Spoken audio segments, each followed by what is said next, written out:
Jim Patterson had been hiking the same Yosemite trail for 20 years, but he'd never seen anything like the camera wedged between the rocks in the shallow rapids. The device was pristine despite being underwater, its lens cap still perfectly sealed. When he looked at the LCD screen, one photo was still displayed. Two teenage girls smiling at the camera with a timestamp that made Jim's hands shake. July 15th, 2010, 4:47 p.m. The exact moment Emma and Sophie Martinez had vanished from the face of the earth. The last photo on the camera's memory card would change everything investigators thought they knew about the Martinez sisters' disappearance. It showed Emma and Sophie standing together, smiling, but they looked exactly the same as they had 14 years ago. No aging, no changes, as if time had simply stopped. The photo's metadata revealed it was taken just 3 days before Jim found the camera in the river. The morning of September 23, 2024, had started like any other for Jim Patterson. A software engineer from San Francisco, he made the 3-hour drive to Yosemite every other weekend, seeking solace in the wilderness from his high-stress job. At 52, Jim was a methodical hiker who knew every switchback of the Mist Trail, every granite outcropping along the Merced River. He had chosen the less crowded section of the river trail that morning, the one that branched off toward the old ranger station. The autumn air was crisp, and the river ran clear and cold from the recent mountain snowmelt. It was the kind of pristine September morning that reminded him why he'd fallen in love with Yosemite in the first place. Jim was picking his way carefully across the slippery granite when something caught his eye. Wedged between two large boulders in the shallow rapids was an object that didn't belong. Too geometric, too obviously manufactured to be natural river debris. As he got closer, his hiking boots splashing in the icy water, he could see it was a digital camera. A newer model, not one of those ancient film cameras that occasionally surfaced from decades-old hiking accidents. This looked like it could have been dropped yesterday, despite being completely submerged. Jim's first instinct was to leave it where he'd found it. 20 years of hiking had taught him to respect the wilderness and not disturb what didn't belong to him. But something about the camera nagged at him. It was positioned too deliberately, wedged too carefully between the rocks to have simply washed downstream. He pulled his waterproof phone from his pack and took several photos of the camera's position before carefully extracting it from the water. The device was surprisingly heavy in his hands, and despite being underwater, the battery compartment seemed completely dry. The LCD screen flickered to life when he accidentally brushed the power button. Jim's breath caught in his throat as an image appeared. 2 teenage girls, arms around each other's shoulders, smiling broadly at the camera. Behind them, he recognized the distinctive granite domes of Yosemite Valley, but it was the timestamp in the corner that made his hands begin to tremble. July 15th, 2010, 4:47 p.m. Jim had been hiking these trails for 2 decades. He remembered 2010 clearly because it was the year of the massive search operation for the Martinez sisters. For weeks, helicopters had thundered overhead.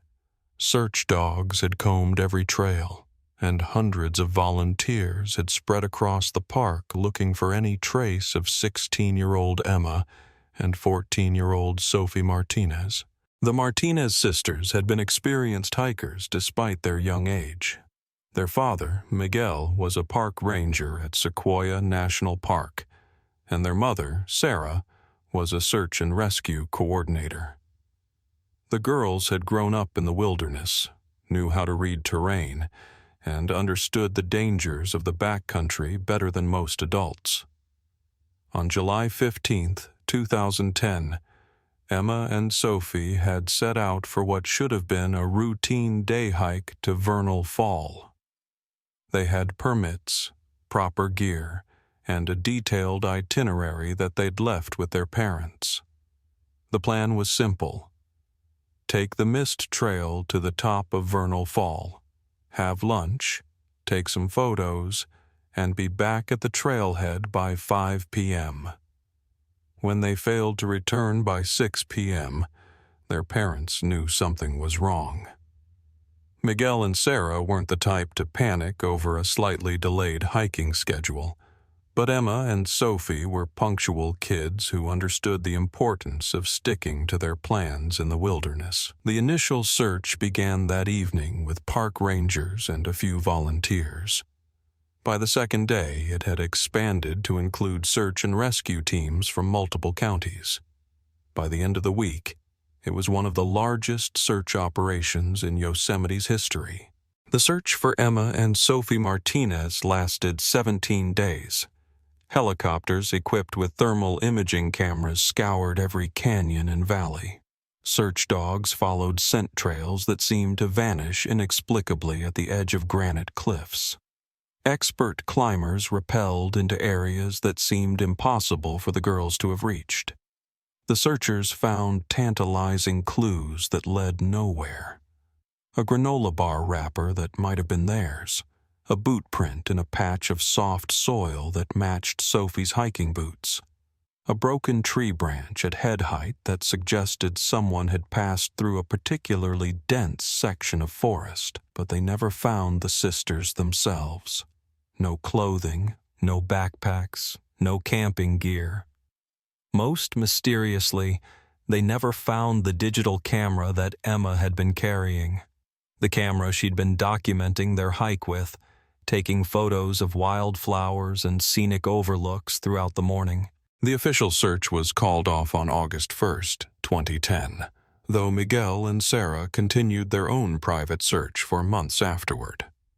The case was classified as a missing persons investigation, but as the years passed without any new evidence, it gradually faded from public attention. Now, 14 years later, Jim Patterson was holding what appeared to be that missing camera, displaying a photo that had been taken at the exact moment the girls had vanished.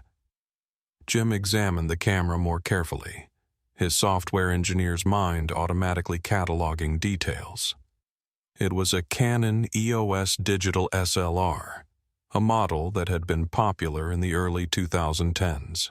The body showed some wear, but no significant damage despite its apparent 14 years underwater. The lens cap was still attached, which explained why the optics seemed undamaged.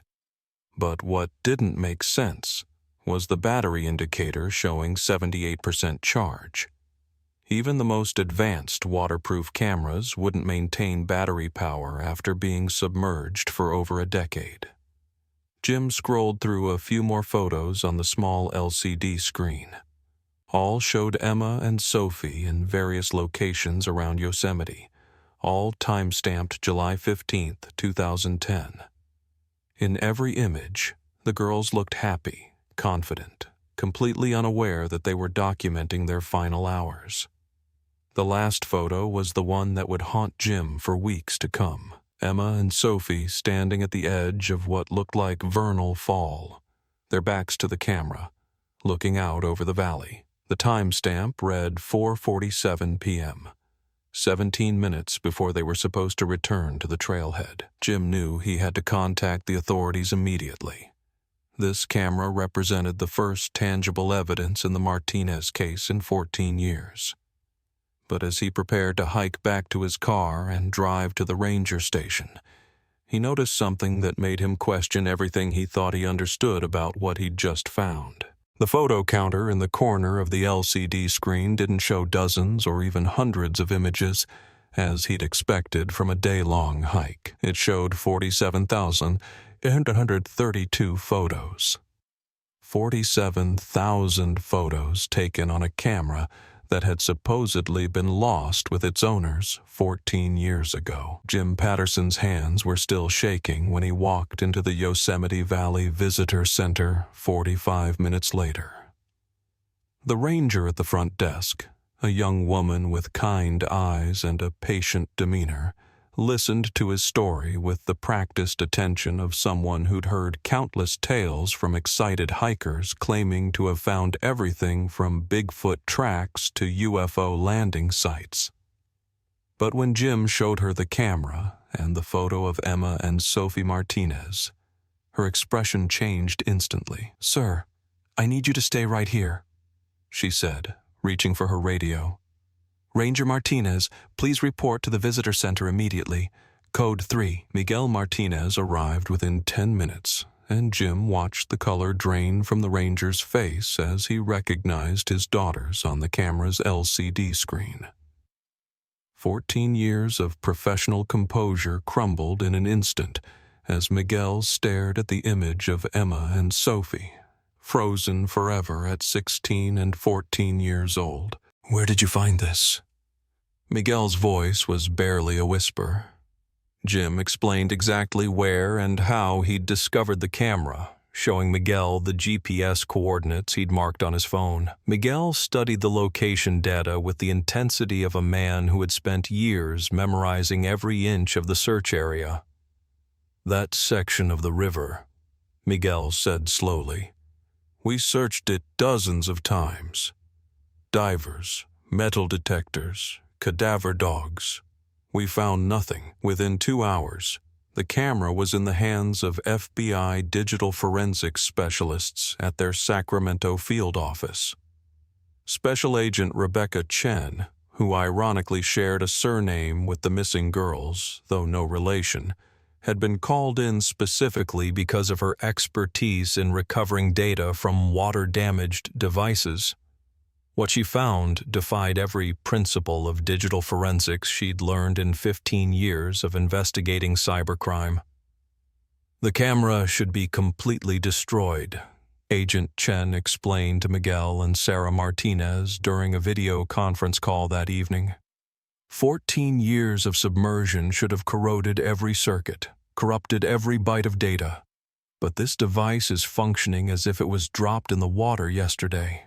The memory card contained exactly what the photo counter had indicated: 47,832 images and 3,247 video files. But the impossible part wasn't the quantity of media. It was the dates. The photos spanned the entire 14 years since Emma and Sophie's disappearance. The first images were from their final hike in July 2010, showing typical tourist shots of waterfalls, wildlife, and scenic overlooks. But then the timestamps continued: August 2010, September 2010, October 2010. Photos of Emma and Sophie in locations throughout Yosemite, taken months after they had supposedly vanished. "The girls look exactly the same in every photo," Agent Chen reported, her voice carrying a mixture of fascination and unease. "No physical aging, no changes in height, weight, or appearance. It's as if time stopped for them on July 15, 2010. Sarah Martinez was crying openly now. "That's impossible. People age, children grow. There has to be an explanation." Agent Chen pulled up a photo taken in December 2015. 5.5 years after the disappearance. Emma and Sophie stood in front of a snow-covered half-dome, wearing the exact same clothing they'd worn on their final hike. Their faces were identical to the last photo their parents had taken of them, but the photographs revealed an even more disturbing mystery. Many of the locations where Emma and Sophie appeared didn't match any known areas of Yosemite National Park. Dr. James Whitfield, a geologist who had been mapping Yosemite's terrain for 30 years, was brought in to analyze the geological features visible in the background of the photos. "These rock formations don't exist," he told the investigative team. Some of these granite structures appear to be photographed from inside solid mountain faces. Others show cave systems that we've never discovered despite extensive geological surveys. One particularly unsettling photo from 2018 showed Emma and Sophie standing in what appeared to be a vast underground chamber, surrounded by crystal formations that resembled nothing known to exist in the Sierra Nevada mountain range. The video files were even more disturbing than the still photographs. Short clips, usually 30 seconds to 2 minutes long, showed Emma and Sophie going about what seemed like normal activities: hiking, setting up camp, cooking simple meals over a camp stove. But the audio revealed something that made investigators' blood run cold. The girls' voices hadn't changed. After 14 years, Emma still sounded like a 16-year-old, and Sophie still had the high, clear voice of a 14-year-old. In a video dated March 2022, Emma could be heard saying, "I think we should try to go home soon. Mom and Dad must be worried about us." Sophie's response chilled everyone who heard it. "But Em, we tried to go home yesterday. The trail just leads us back here.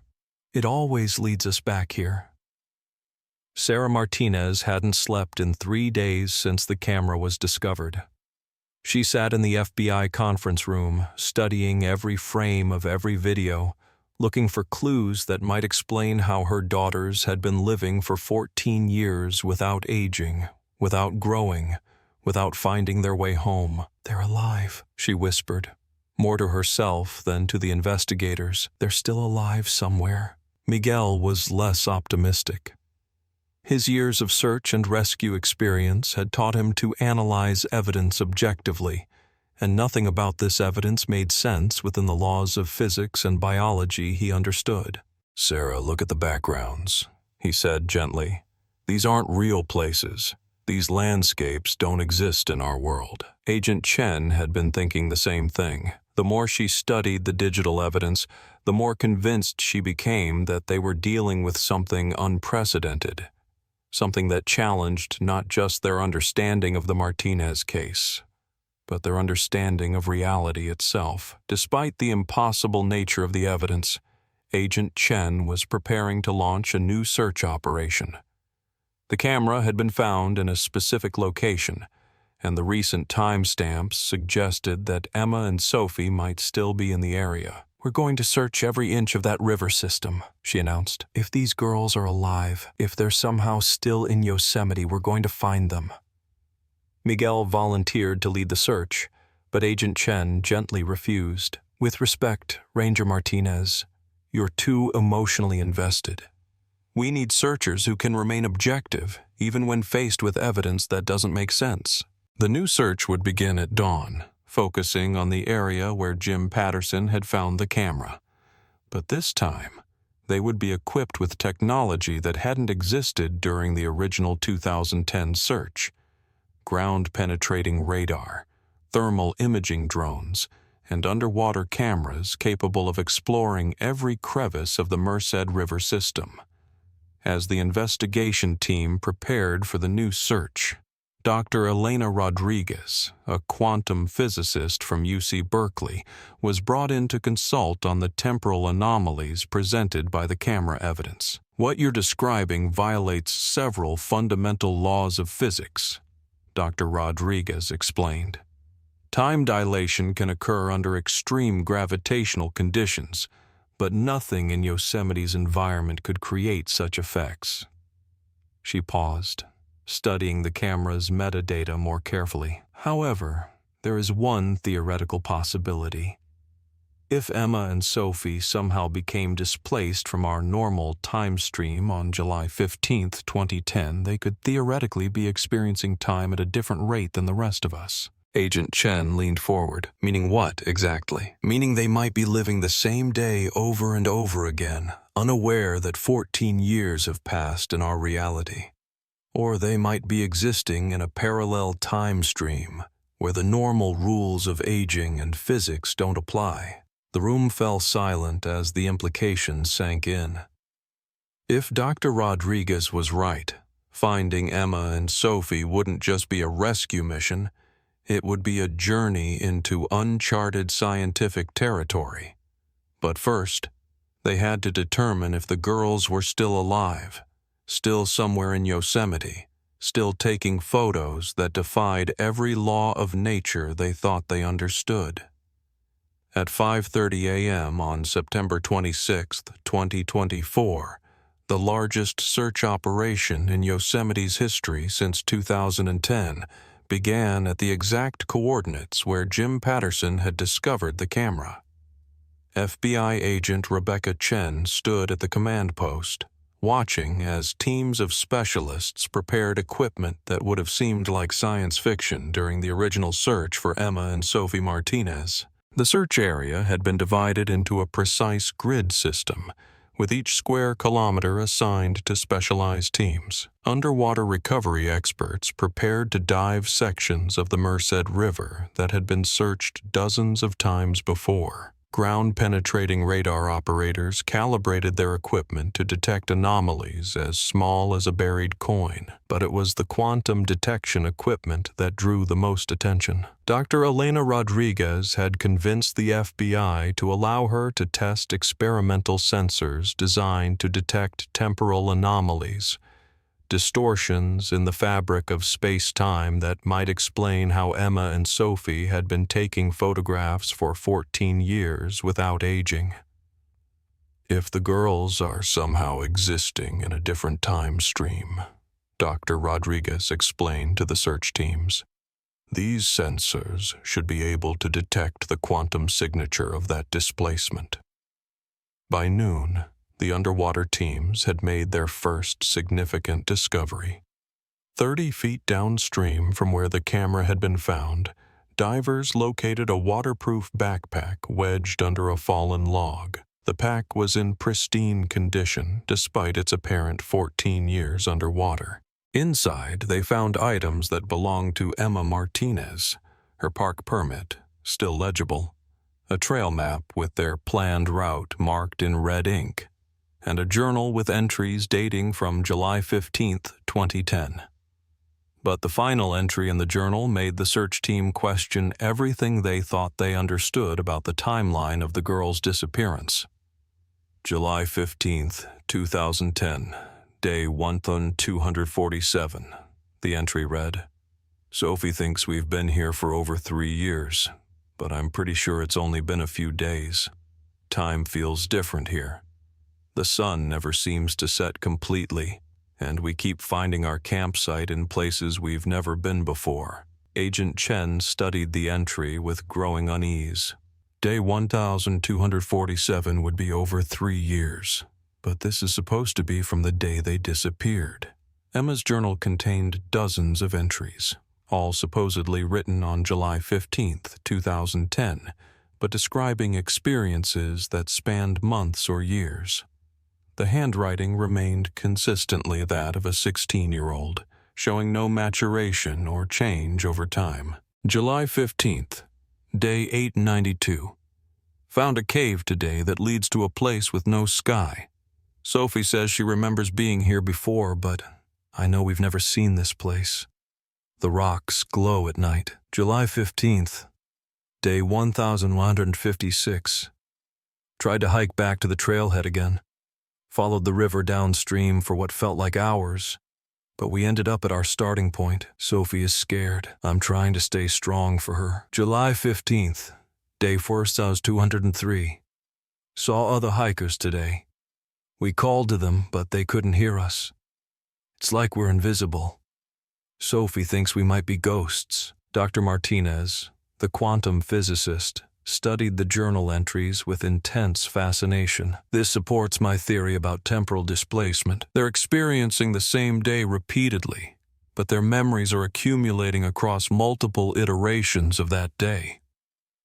As the search teams combed the physical landscape, Dr. Rodriguez's quantum sensors began detecting anomalies that defied explanation. At precisely 4:47 p.m., the timestamp of the last photo on the camera, the sensors registered a massive distortion in local space-time. The sensors pinpointed the center of the anomaly to a seemingly ordinary section of granite beside the river. To the naked eye, there was nothing unusual about the location, just smooth rock worn by centuries of water flow.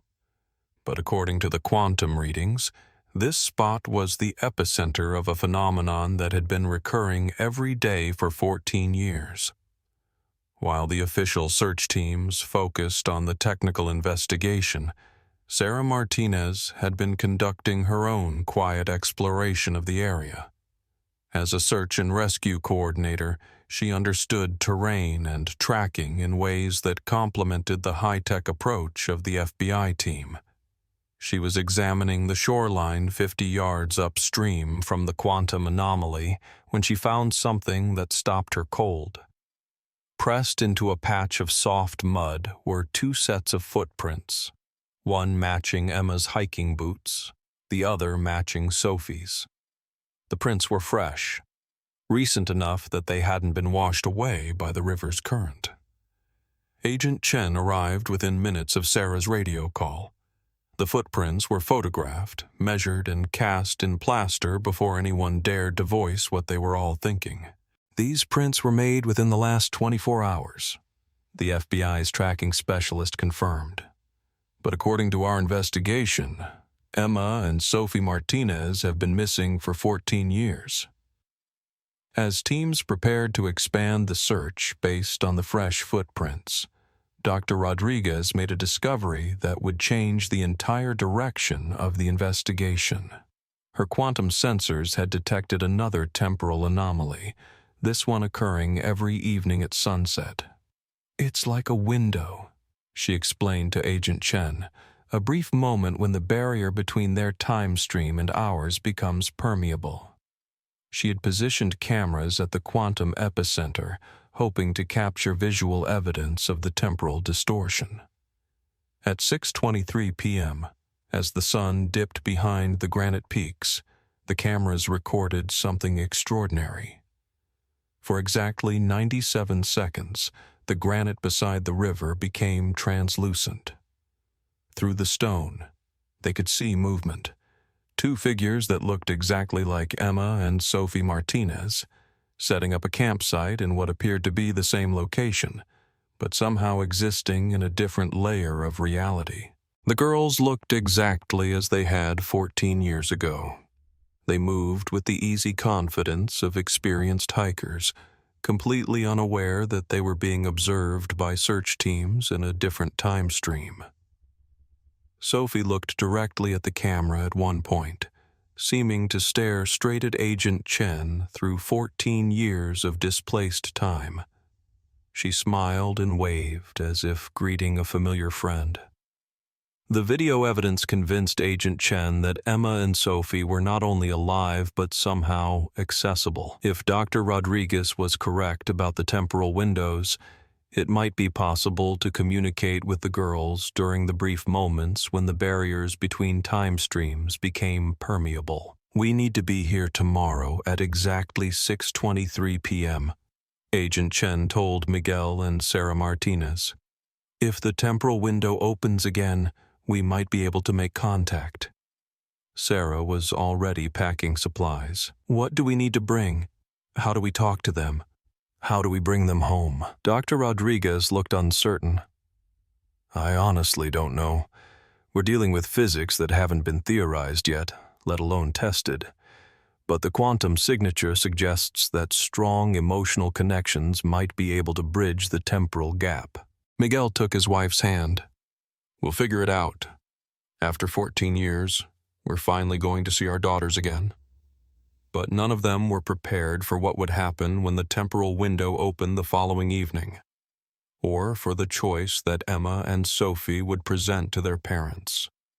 A choice that would force them to decide between bringing their daughters home and preserving the impossible refuge they had found in the space between seconds. At 6:22 p.m. on September 27, 2024, Sarah and Miguel Martinez stood beside the Merced River, their hearts pounding as Dr. Rodriguez's quantum sensors began detecting the familiar temporal distortion. Agent Chen positioned herself nearby with recording equipment, while the rest of the search team maintained a respectful distance. "Temporal field is building," Dr. Rodriguez announced. "Window should open in 30 seconds. At exactly 6:23 p.m., the granite beside the river began to shimmer and fade. Through the translucent stone, they could see Emma and Sophie setting up their campsite in what appeared to be the same location, but in a completely different reality. "Emma! Sophie!" Sarah called out, her voice breaking with 14 years of suppressed emotion. Both girls looked up immediately, their faces lighting up with recognition and joy. "Mom! Dad!" Emma rushed toward the temporal barrier. "We've been trying to get home. We've been trying so hard." Sophie joined her sister, tears streaming down her unchanged 14-year-old face. "We can see you, but we can't reach you.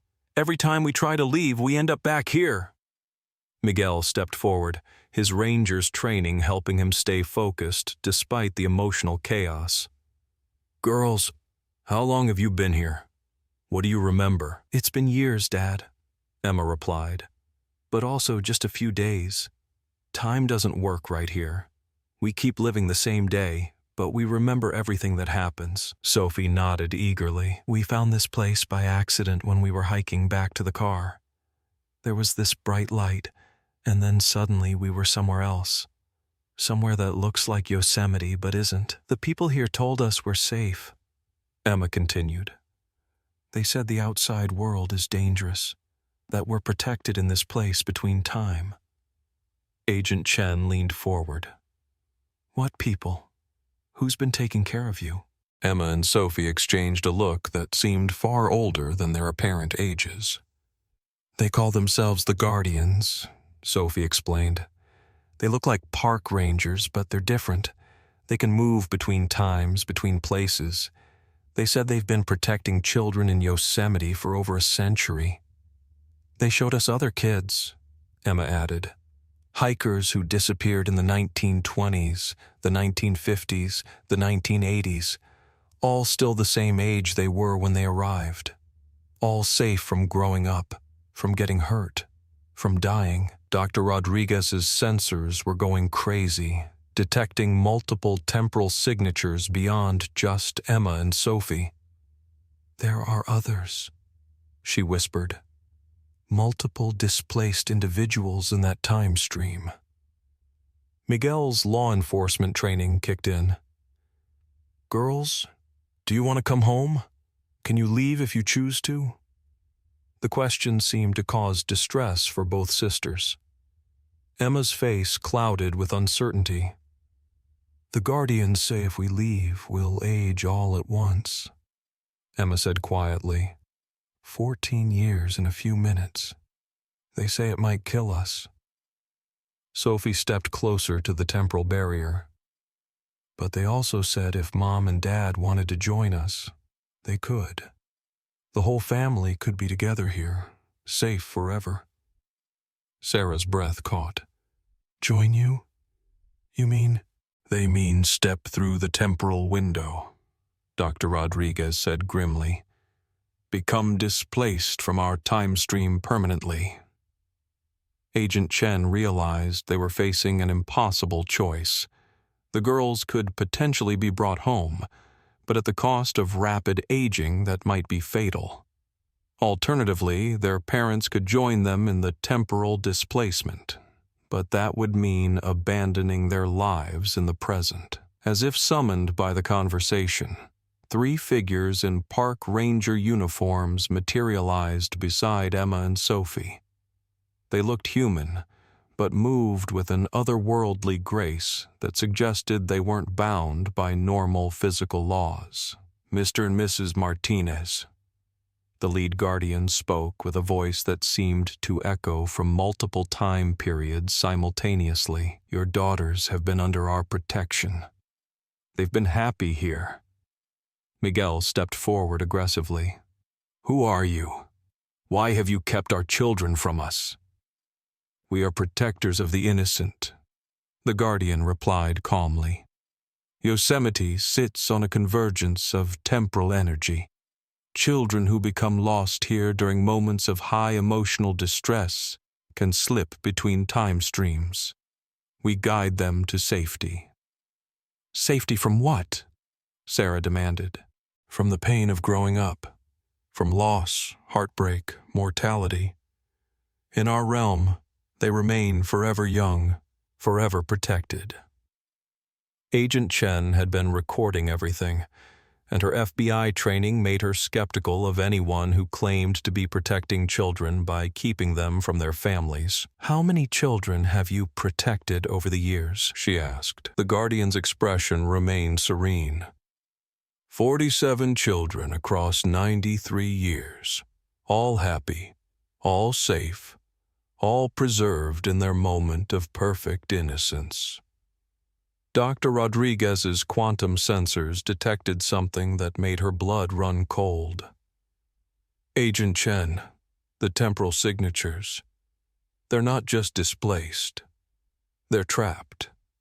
These children can't leave even if they want to." The Guardian turned toward Dr. Rodriguez with what might have been annoyance. "Your instruments are primitive. You understand nothing about the gift we offer. It's not a gift if it's not freely given," Miguel said, his hand moving toward his service weapon despite its obvious uselessness against temporal beings. Emma and Sophie had been whispering together during the confrontation between their parents and the Guardians. Now Emma stepped forward with the determined expression Sarah remembered from her daughter's childhood. "We want to go home," Emma announced. "We've talked about it every day for years. We miss birthdays, we miss Christmas, we miss growing up. We want to take the risk." Sophie nodded firmly. "We want to age. We want to become adults. We want to live real lives, even if they're not perfect." The lead Guardian's serene expression darkened. "That choice is not yours to make. You are children. You cannot comprehend the pain of adult existence. Then let us learn." Emma replied with surprising steel in her young voice. "Let us choose our own path." Dr. Rodriguez checked her instruments urgently. "The temporal window is destabilizing. Whatever we're going to do, we need to do it in the next 60 seconds. Agent Chen made a split-second decision. "Emma, Sophie, can you reach the barrier? Can you touch it?" Both girls rushed forward, pressing their hands against the shimmering temporal boundary. Their parents did the same from the other side. "The emotional connection is strengthening the bridge," Dr. Rodriguez observed. "If they can maintain contact, I might be able to collapse the temporal displacement gradually, allowing them to age slowly over hours instead of minutes." But the Guardians were not prepared to let their charges go without a fight. The Guardians raised their hands, and the temporal window began to destabilize violently. But Emma and Sophie pressed harder against the barrier, their determination creating unexpected resistance. "You cannot take us against our will," Emma shouted. "We choose to go home." Dr. Rodriguez's equipment was overloading from competing temporal forces. "The emotional bond is stronger than their technology. Keep the connection." Sarah and Miguel pressed their hands against their daughters through the shimmering barrier. 14 years of love poured through the temporal divide. With a sound like breaking glass, the temporal barrier shattered. Emma and Sophie stumbled forward into their parents' arms as reality reasserted itself. The girls began aging immediately, but Dr. Rodriguez's gradual collapse worked. Instead of 14 years in seconds, they aged slowly over an hour. Their parents held them through every moment, watching their children grow from teenagers to young women. The Guardians screamed in frustration as their temporal prison collapsed. Other children began appearing, dozens of young people from different eras, suddenly free from timeless captivity. "This is not over," the lead Guardian warned before fading away. "There are other places, other convergences." Agent Chen documented everything as displaced children were reunited with families across multiple time periods. Emma Martinez, now 32, stood beside the Merced River with her 30-year-old sister, Sophie.